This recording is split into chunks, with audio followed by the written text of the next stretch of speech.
Este seminario, donde abordaremos la segunda parte del metabolismo lipídico, lo vamos a dividir en dos partes, en dos clases. En la primera parte vamos a abordar las vías biosintéticas de los triacilgliceroles y de los glicerofosfolípidos, así como también los llamados esfingolípidos, que en realidad, de acuerdo a su estructura, podrían ser clasificados en esfingofosfolípidos o esfingoglucolípidos, así como los eicosanoides. Y vamos a dejar para la segunda parte de la clase los procesos biosintéticos del colesterol y los mecanismos generales de transporte de estos lípidos entre diferentes tejidos a partir de la estructura y función de las lipoproteínas.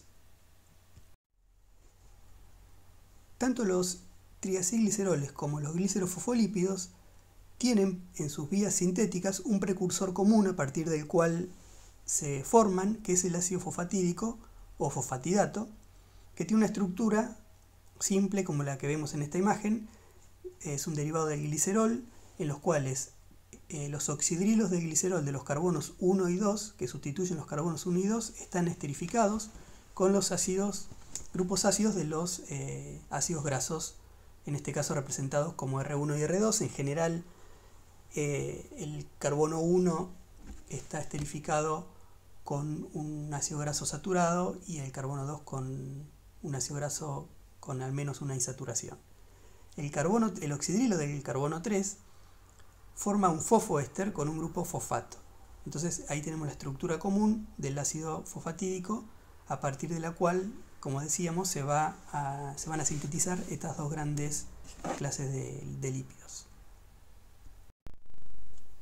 Un panorama general de cómo a partir del ácido fosfatídico se generan triacilglicéridos y glicerofosfolípidos las podemos ver en esta imagen, que ahora vamos a ver en detalle paso a paso. En el caso de los triacilglicéridos, en la vía de la izquierda pueden ver que lo primero que ocurre es una hidrólisis del fosfoéster del carbono 3 por una fosfatasa específica, que libera entonces una molécula de 1,2-diacilglicerol, que es nuevamente esterificada por otro ácido graso o acil-CoA, en realidad, que acila entonces ese carbono 3 del 1,2-diacilglicerol para formar el triacilglicerol. Ya podemos ver entonces aquí que hay una molécula que no tiene ninguna porción hidrofílica, como ya sabemos, el triacilglicerol entonces, y esa es una de las principales funciones que va a tener como almacenaje de energía en gotitas de lípidos dentro de la célula, es totalmente hidrofóbica. En cambio, el glicerofosfolípido se genera por el agregado en el carbono 3, en el fosfato del carbono 3 del ácido fosfatídico, de un grupo llamado grupo cabeza, que es una molécula con cierta polaridad. Puede ser, como vemos ahí, algunos ejemplos de los fosfolípidos más abundantes en células eucariotas son los que derivan o lo que contienen como grupo polar a la serina, que es un alcohol polar, a la colina, a la etanolamina, que vamos a ver ahora en detalle su estructura. En definitiva, esa molécula va a tener una porción que va a ser hidrofóbica, como la que representa la porción superior de esta imagen, y una que va a ser más hidrofílica, que es la que contiene el grupo polar. Esto le da a los glicerofosfolípidos una de sus principales, o su principal característica estructural para cumplir la función que cumplen, que es la de tener una porción hidrofóbica y una porción hidrofílica. Eso le permite, como ya sabemos, insertarse en las membranas de una manera particular que les permita exponer sus grupos polares hacia la superficie y sus grupos apolares hacia el interior de las membranas, pero también cumplir con otras funciones importantes que tienen, además de la de ser constituyentes de lípidos de membrana, como pueden ser, por ejemplo, su papel como biosurfactantes en los pulmones, o como puede ser una función importante que ya vimos unas clases atrás, que es la de ser importantes en las vías de algunos de ellos, en las vías de traducción de señales. Bien, ¿cómo se sintetiza el ácido fosfatídico, precursor común entonces de los triacilglicéridos y de los glicerofosfolípidos? Se sintetiza a partir de glicerol 3-fosfato y es secuencialmente acilado por enzimas llamadas, la primera la glicerol 3-fosfato aciltransferasa, que forma el primer enlace éster en el carbono 1 del glicerol para formar el lisofosfatidato, y después una acilglicerol trifosfato aciltransferasa es la encargada de transferir el segundo grupo acilo, como decíamos antes, usualmente insaturado, en el carbono 2, y así tenemos la molécula de fosfatidato. Esto ocurre fundamentalmente en las células eucariotas. En procariotas la vía es un poco diferente, pero no la vamos a ver porque no es de nuestro interés en la clase de hoy. La otra pregunta que nos podemos hacer es cómo se sintetiza el precursor del ácido fosfatídico, es decir, el glicerol trifosfato. Y esta es una cuestión interesante, ya que hay más de una vía de síntesis de glicerol trifosfato dependiendo del tejido y de la condición metabólica en la que esté el organismo, que eso lo vamos a ver ahora en un momento.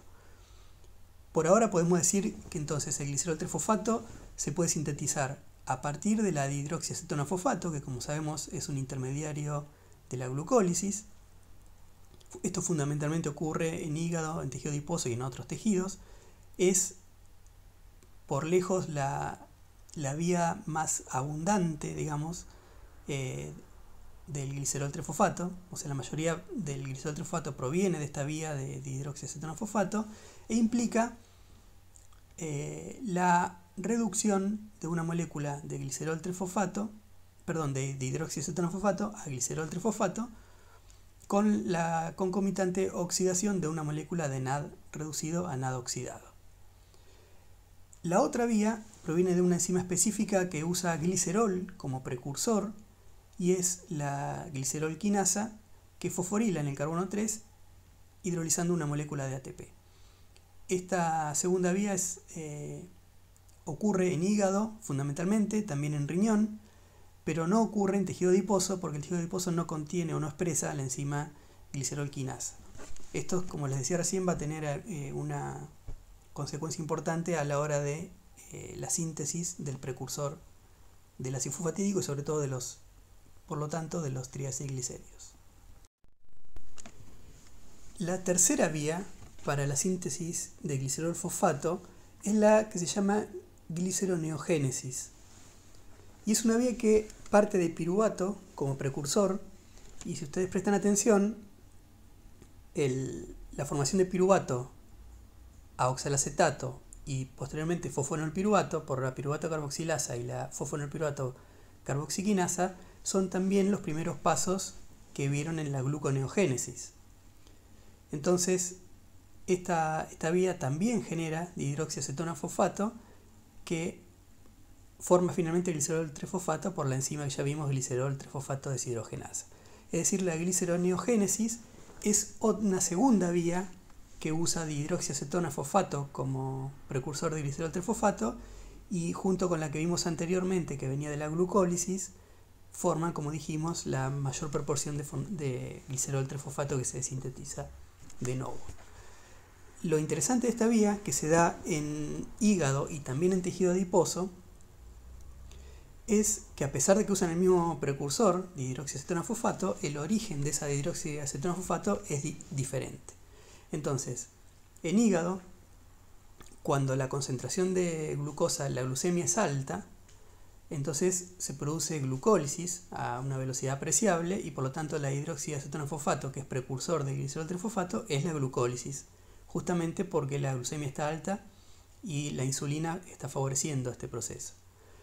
En cambio, en el ayuno, el hígado va a estar formando glucosa por gluconeogénesis. Entonces, en el ayuno también se genera glicerol trifosfato mediante las primeras vías de la glucólisis. Y lo mismo ocurre en el tejido adiposo. También hay gliceroneogénesis en el tejido adiposo y también son los primeros pasos de la glucólisis, que son estas enzimas que también se encuentran en el tejido adiposo, las que forman dihidroxiacetono-fosfato. Como recordarán, el tejido adiposo, como otros tejidos, no tienen la glucosa desfosfatasa, por lo tanto no puede hacer gluconeogénesis, pero sí gliceroneogénesis utilizando varias enzimas en común.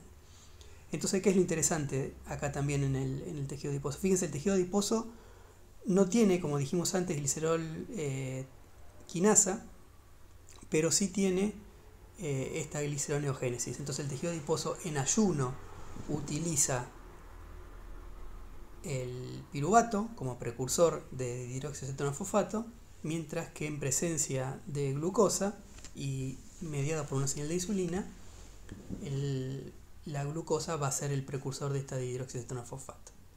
Es decir, la única vía que tiene el tejido adiposo de obtener glicerol 3-fosfato es a través de hidroxiacetonofosfato, que puede provenir tanto de la glucólisis en situación postprandial, digamos, o en ayuno por los primeros pasos de la gluconeogénesis. Por lo dicho anteriormente, puede surgir una pregunta que es la siguiente. Yo les dije, en situaciones de ayuno, la fuente de glicerol 3-fosfato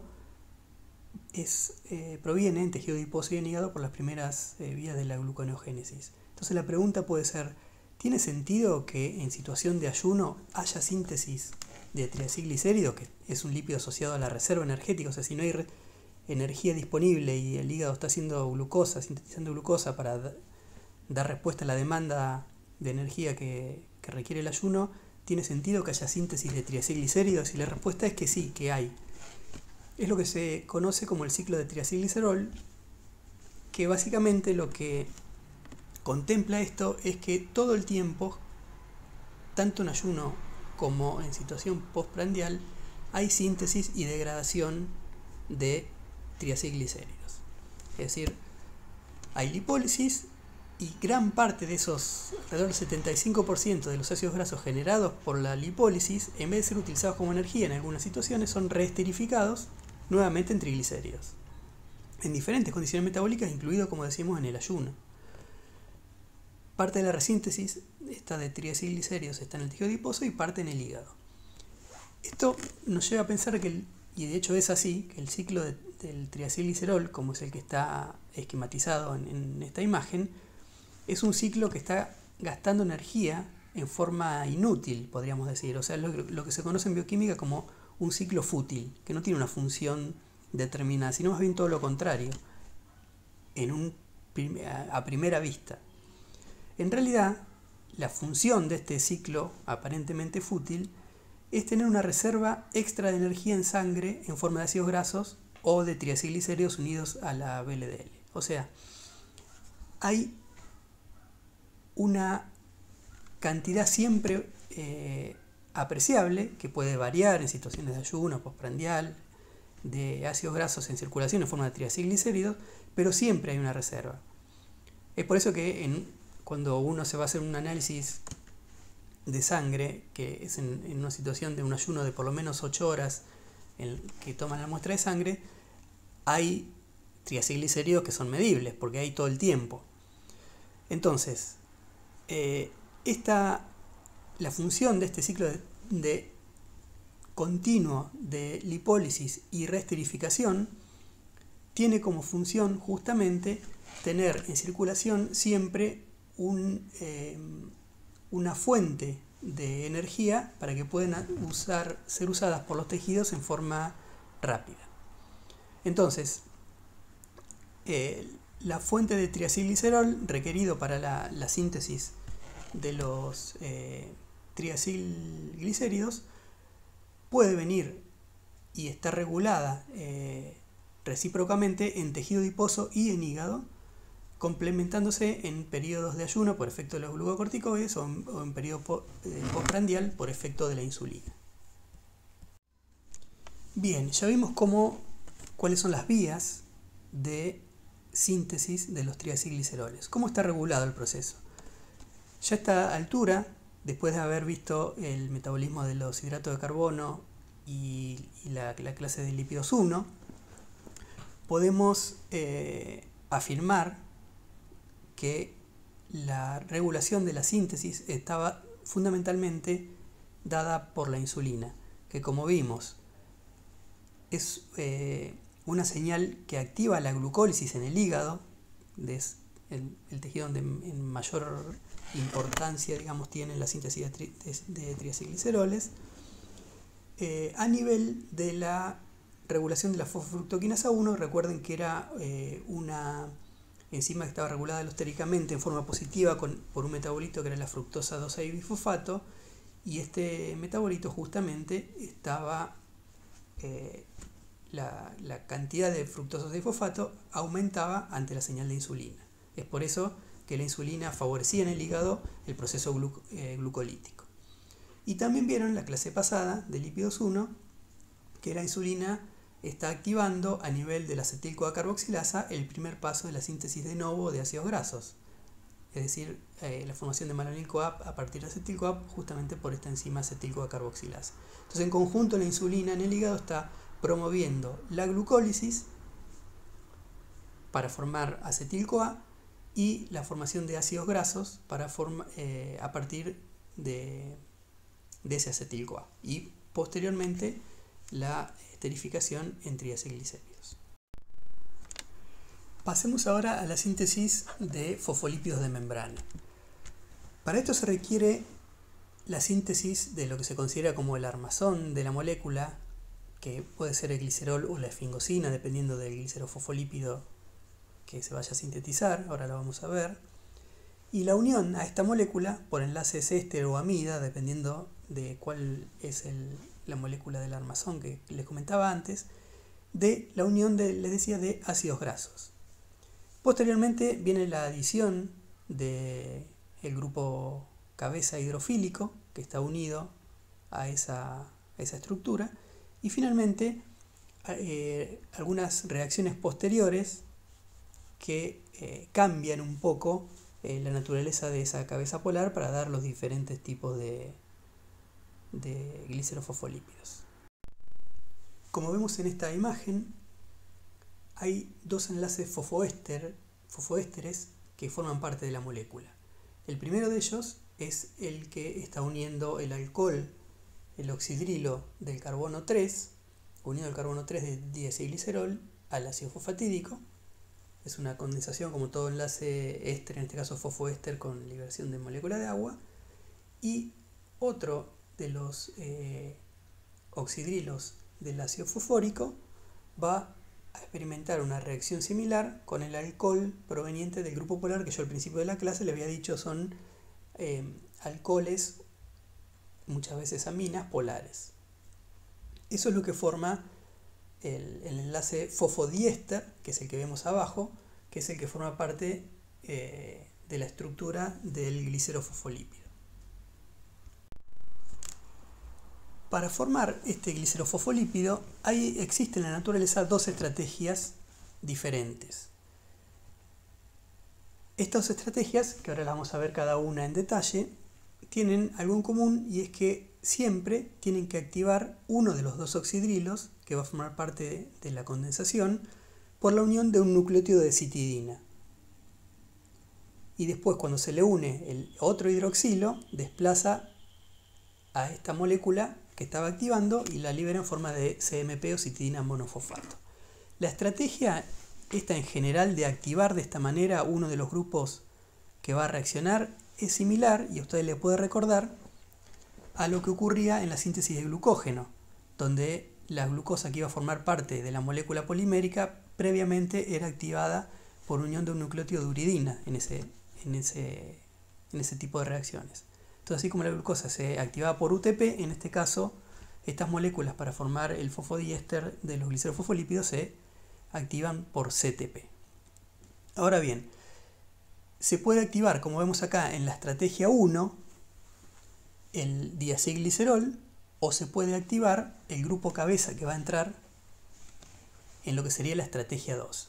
Estas estrategias 1 y 2, de hecho, ocurren así porque la conocida como estrategia 1 es una reacción que tiene lugar tanto en procariotas como en eucariotas. Procariotas y eucariotas no tienen, si bien comparten algunos fosfolípidos, no son exactamente los mismos. Entonces, los 4 fosfolípidos que comparten procariotas y eucariotas se sintetizan a través de esta estrategia 1. Mientras que los fosfolípidos que son exclusivos de eucariotas tienen una segunda vía de síntesis, que es lo que se conoce como estrategia 2 o de recuperación.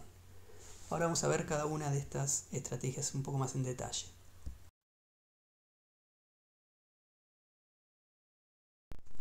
El primer paso de la estrategia 1 consiste en la hidrólisis de CTP para liberar pirofosfato y activar entonces el fosfato del carbono 3 del ácido fosfatídico.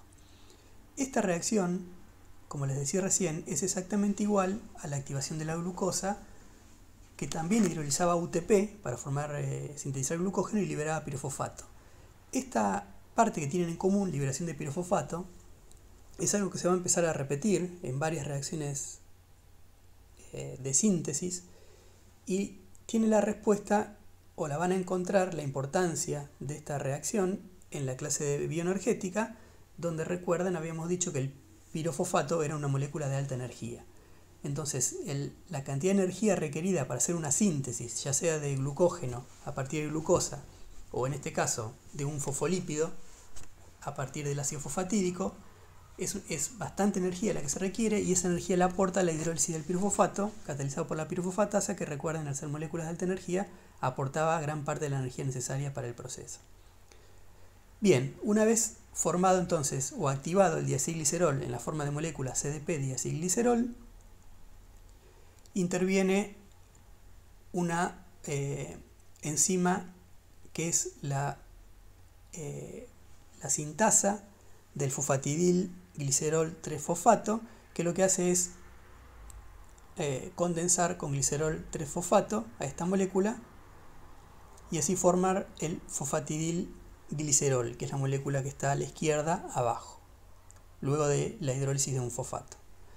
Esta molécula de fosfatidilglicerol es precursor de estos, sobre la parte derecha de la imagen, de dos fosfolípidos importantes. Uno es la cardiolipina, para lo cual se produce una condensación de una segunda molécula de fosfatidilglicerol, y la otra es el fosfatidilinositol, que es uno de los fosfolípidos de eucariotas, exclusivos de eucariotas, que les comentaba hace un instante, y que ya conocen su función importante en las vías de señalización que vimos hace algunas semanas.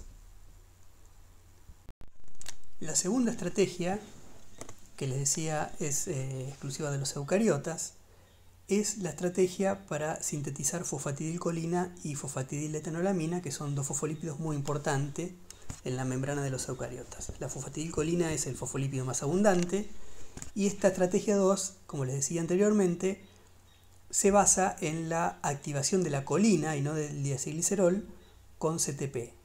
De la misma manera que lo vimos anteriormente. O sea, lo primero que ocurre es la fosforilación de la colina. Esta colina en general se ingiere con la dieta. Entonces la colina quinasa forma la fosfocolina, y este es el sustrato de la CTP-colina citidiltransferasa, que cataliza una reacción mecanísticamente similar a la que vimos antes, con liberación de pirofosfato, que nuevamente es su hidrólisis la que otorga la energía para la condensación. El producto es CDP-colina, y como ya vimos también, se transfiere al diacilglicerol para formar la fosfatidilcolina.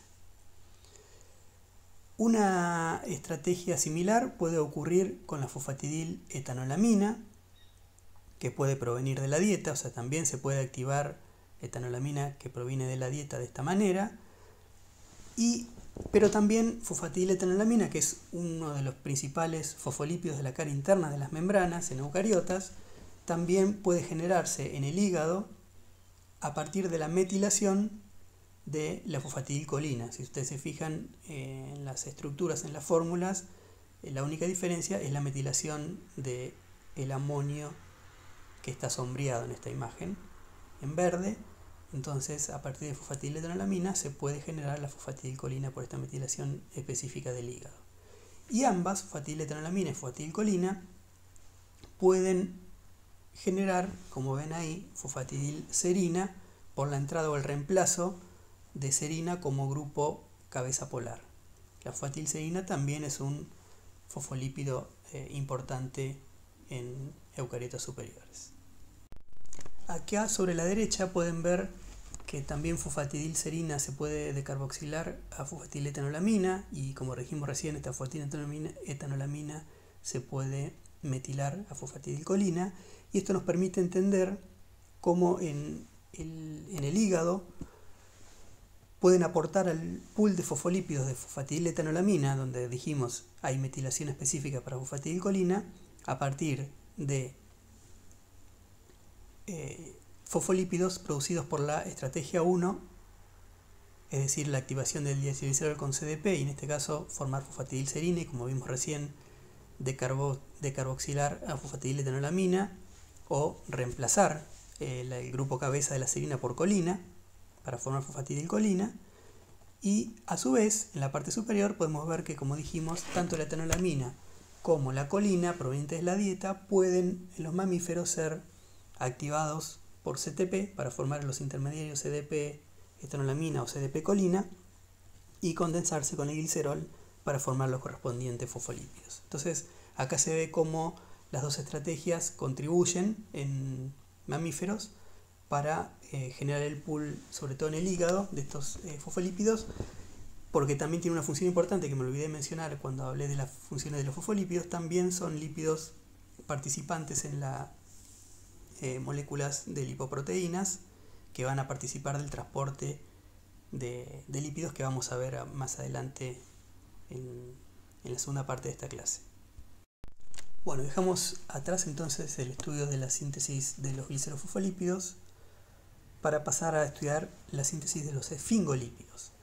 ¿Qué tienen de diferentes estas dos clases de lípidos? Que acá el esqueleto central, en vez de ser un derivado de glicerol, va a ser un derivado de la esfinganina o esfingosina, como lo pueden encontrar también en algunos libros, que es una amina de cadena larga de 18 carbonos, que va a ser el precursor de la esfingomielina o de los cerebrósidos o de los gangliósidos, como vamos a ver ahora. ¿Cómo ocurre esta síntesis? Lo primero que ocurre, y sobre todo para darle la longitud esta de cadena al esqueleto, que es más largo que el glicerol, es la condensación de palmitoil-CoA, que va a ser la molécula que le va a aportar esa cadena hidrocarbonada, con la serina, para formar la beta-cetoesfinganina. Si se fijan en el carbono 3 hay un grupo cetona. Ese es un intermediario que luego es reducido a alcohol con una molécula de NAD-fosfato reducido. Nuevamente acá, en síntesis de otro lípido, aparece la molécula de NAD-fosfato reducido como poder reductor, y entonces forma el alcohol, que es ya la esfinganina o esfingosina. Esta molécula, dijimos, va a ser la molécula central, el esqueleto de estas moléculas. El paso siguiente es la acetilación con un acil-CoA de esta molécula de esfinganina, es decir, se une otro ácido graso, en este caso, o el primero que se une, pero el segundo que aparece en la molécula, para formar este intermediario que inmediatamente es desaturado por una oxidasa de función mixta en la cadena hidrocarbonada específicamente, y esta molécula es lo que se conoce como ceramida. Esta ceramida puede seguir dos caminos.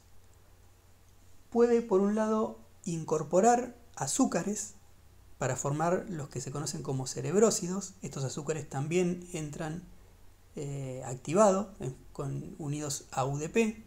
Recuerden, de la misma forma que se activaban los azúcares para sintetizar el glucógeno.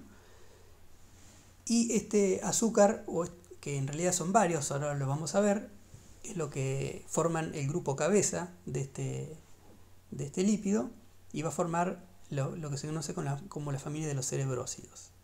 Por otro lado, la ceramida puede recibir colina a expensas de fosfatidilcolina, que va a liberar diacilglicerol para agregar el grupo cabeza a esa ceramida y formar específicamente la esfingomielina. Estos son lípidos que son muy importantes en membrana, están en varios tejidos, pero son muy importantes en cuanto a su constitución de las membranas de las neuronas y del tejido nervioso central en general. Esta ceramida entonces puede recibir azúcares activados por UDP, que pueden ser tanto galactosa para formar los galactolípidos o específicamente galactocerebrósidos, o puede recibir glucosa para formar los glucocerebrósidos o glucosilceramidas. Estas ceramidas, posteriormente, como dijimos, pueden también, una vez que se une la molécula de glucosa para dar el cerebrósido, puede unirse o unir varias otras azúcares activadas, que vamos a ver a continuación, para formar los gangliósidos, que son moléculas todavía un poco más complejas. Los gangliósidos, como decíamos, son los esfingolípidos más complejos porque tienen otros azúcares que tienen que unirse a esa estructura del cerebrósido. Son varios azúcares, como podemos ver acá. Puede ser glucosa, puede ser galactosa, puede ser N-acetilgalactosamina, pueden ser N-acetilneuramida, etc. Estas moléculas, al menos uno de estos azúcares es un azúcar ácido, de ahí que también se lo conoce a esta serie de azúcares conjugados como los ácidos siálicos. Decía, se unen en forma secuencial para formar el gangliósido y forman estos esfingolípidos complejos que son, como decíamos recién, muy abundantes en el sistema nervioso central. Alrededor del 6% del total de los lípidos de la sustancia gris son gangliósidos, o sea, es un número importante realmente. Y cuando están en síntesis y degradación de estos azúcares en forma constante, como están en una remodelación constante. El lugar donde se degradan por glucosidasas específicas estos azúcares son los lisosomas. Y justamente hay algunas deficiencias en el funcionamiento de los lisosomas que provocan varias enfermedades asociadas al metabolismo de los gangliósidos. La más frecuente es la enfermedad de Tay-Sachs, donde se dan en niños recién nacidos que tienen una sobrevida normal por un poquito tiempo, hasta el año, y ahí empiezan a aparecer síntomas bastante graves como ceguera o retraso mental. Y si la enfermedad es, digamos, puede provocar la muerte en forma muy temprana. En estos pacientes lo que se ve es que hay una abundancia exacerbada de gangliósidos, justamente porque al tener una alteración en el funcionamiento normal de los lisosomas, no se puede producir este recambio de gangliósidos y se acumulan hasta que finalmente son incompatibles con la vida. ¿Cómo se degradan los fosfolípidos? En general, como vimos recién, para formarlos se requieren reacciones de condensación que son varias, enlaces ésteres o fosfoésteres o fosfodiésteres. Y entonces cada uno de esos enlaces que se generan por conjugación y que pueden ser hidrolizados para liberar las moléculas que lo forman, son varios. Y por lo menos podemos ver acá en esta molécula 4 enlaces hidrolizables, y entonces son catalizadas esas hidrólisis por enzimas llamadas fosfolipasas, que son específicas. Entonces la fosfolipasa A1 es la encargada de degradar el enlace éster del carbono 1, la fosfolipasa A2 es la encargada de degradar en el carbono 2, y esa la vamos a ver ahora porque son precursores de otras moléculas lipídicas importantes. También la fosfolipasa C, que ustedes recordarán de la clase de traducción de señales, era la encargada de romper ese enlace y generar en una molécula importante en la señalización como el IP3, o la fosfolipasa D, que rompe el mismo fosfodiéster pero en el otro extremo, digamos, del otro lado de la molécula. Estos son algunos ejemplos, y vamos ahora a estudiar un poco más en detalle cuáles son los productos de degradación de la fosfolipasa A2, que, como les decía, produce precursores de lípidos importantes. Estos lípidos, a los que hacía mención recién, son los eicosanoides, que, como su nombre lo indica, son derivados de ácidos grasos de 20 carbonos. Mayoritariamente el ácido araquidónico, que es el ácido graso de 20 carbonos y 4 insaturaciones en posiciones 5, 8, 11 y 14, pero que también se pueden formar a partir de ácidos grasos 23 o 25, no solo el araquidónico 24. En el caso del araquidónico es liberado, como les decía recién, por la acción de la fosfolipasa A2 desde los fosfolípidos de membrana, aunque también se podrían producir por la acción de las lipasas del diacilglicerol en esa posición.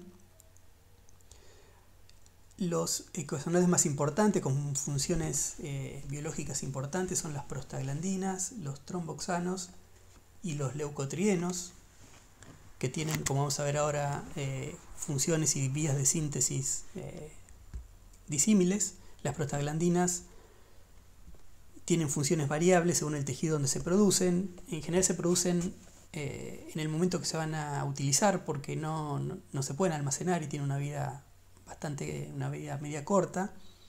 Por lo tanto se producen, o sea, la fosfolipasa 2 actúa en los sitios cercanos a donde la molécula va a actuar, ya que tienen acción parácrina y autócrina, no endocrina. Entonces se producen localmente y se utilizan en ese lugar. Como les decía, las funciones son, como ven ahí, disímiles, depende del tejido, pueden provocar efectos diferentes, pero siempre las acciones están acopladas a receptores de membrana que reconocen que son receptores acoplados a proteína G.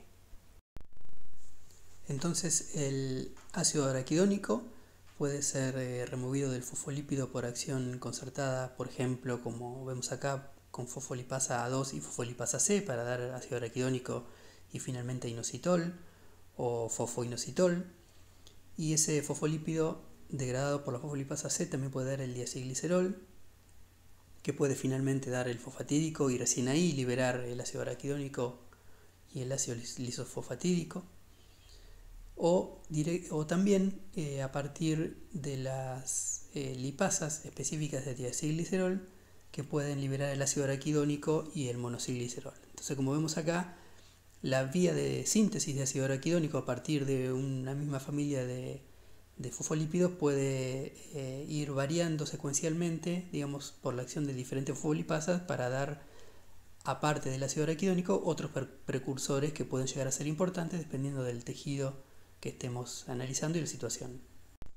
Las prostaglandinas y los tromboxanos tienen una vía de síntesis común, que es lo que se llama la ruta cíclica, porque está catalizado por una enzima que es la ciclooxigenasa, o COX, que bueno, ahora la vamos a ver.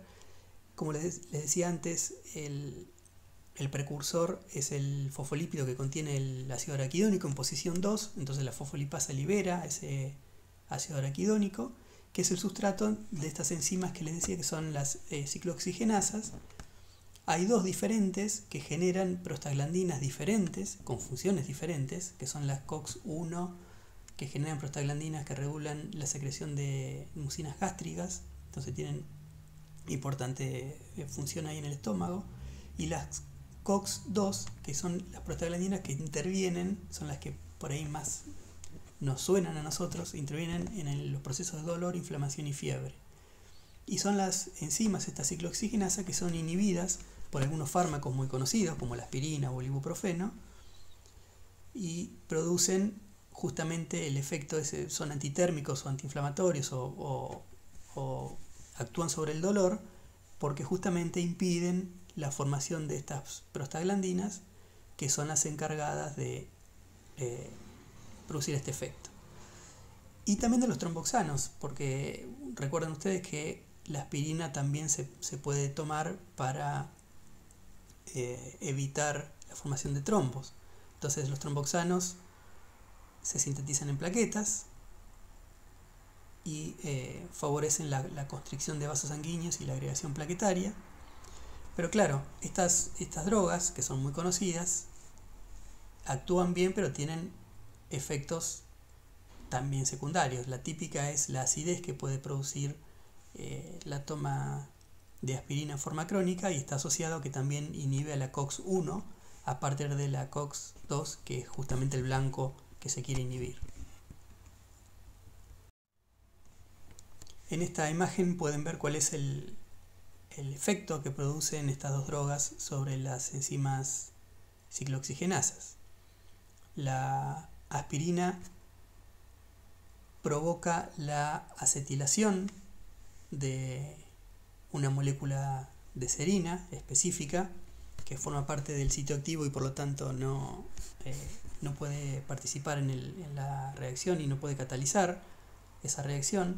Este es un ejemplo de los inhibidores irreversibles que vimos durante la clase de enzimas. Recuerden que eran inhibidores que se unían covalentemente a algún aminoácido de la proteína e impedían que esta proteína pueda cumplir su función. Entonces, un ejemplo clásico es la aspirina, que inhibe de esta manera a todas las isoformas de la COX, la 1 y la 2, y por lo tanto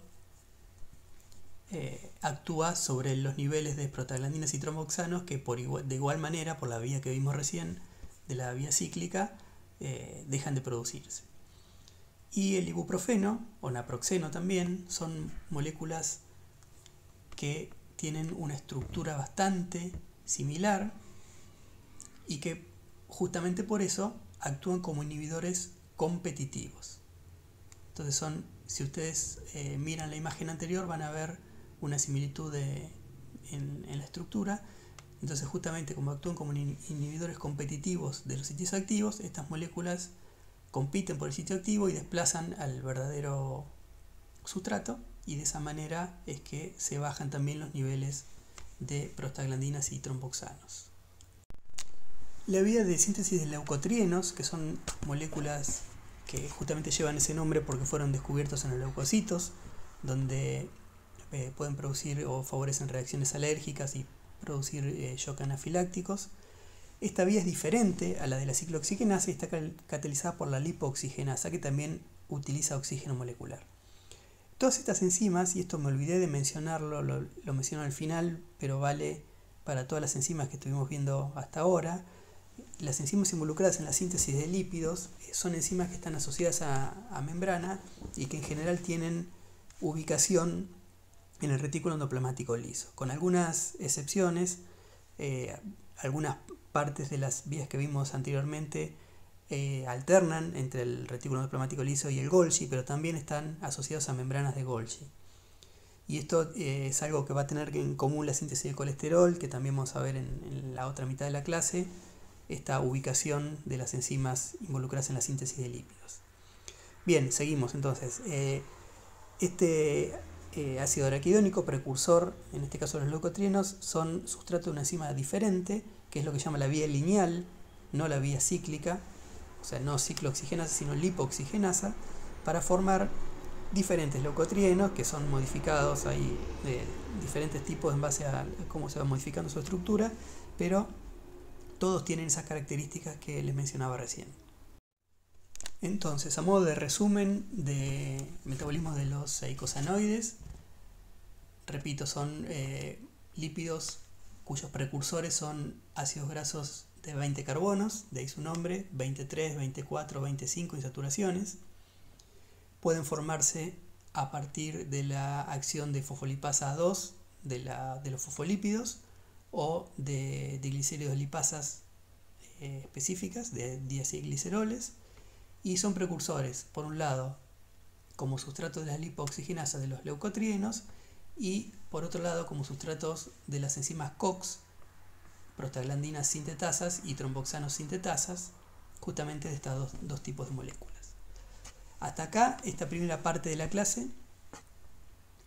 Vamos a ver en la segunda parte específicamente la biosíntesis del colesterol y cómo esta molécula de colesterol es transportada entre los diferentes tejidos, así como los triglicéridos y otros lípidos como este colesterol y otros lípidos que son importantes de ser transportados entre los diferentes tejidos por las lipoproteínas. Entonces vamos a ver biosíntesis de colesterol y metabolismo de las lipoproteínas en la segunda parte de esta clase.